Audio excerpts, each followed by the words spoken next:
He appeared as if he had stepped out of the shadows. A feral cat with a heavy gaze, fur roughened from a life in the streets.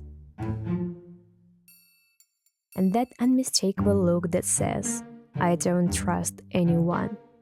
But that's exactly what caught my attention in that moment. In his eyes, there was something more than just caution. You could see that he had been through a lot and was still holding on. Howie, what are you doing out in the street? Go back into the backyard. Howie first came into the yard for food. He would take his share and leave right away, never even looking back. That went on for weeks. We would just leave food out, and he would appear, eat, and disappear. Sometimes he lingered in the corner of the yard, and I would sit nearby. We said nothing, but it felt like he was slowly getting used to my presence. Over time, his absences became shorter, and he started coming almost on schedule. When I released him after taking him to be fixed, I was sure he wouldn't return. But just a few days later, there he was again, standing by the gate. Howie, what are you doing out in the street again? That's when I realized he had made his choice. No, he didn't want to live inside the house, but he wanted to stay close. His life had been nothing but streets, alleys, and backyards. And for the first time, he seemed to have found a place where he felt safe. We respected his boundaries. He hissed, he avoided contact, but we never forced him to do anything he didn't want. Little by little, he started staying longer. And then one day, he even spent the night in a small heaty shelter I had built just for him. That was a real step forward. I am a woodworker, so I built him a whole system of shelters.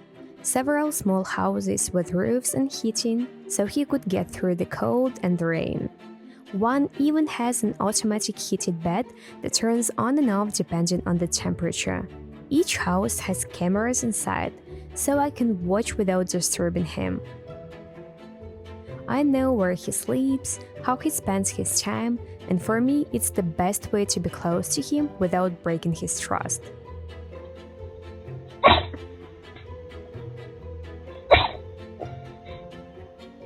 Now Howie lives in the yard all year round.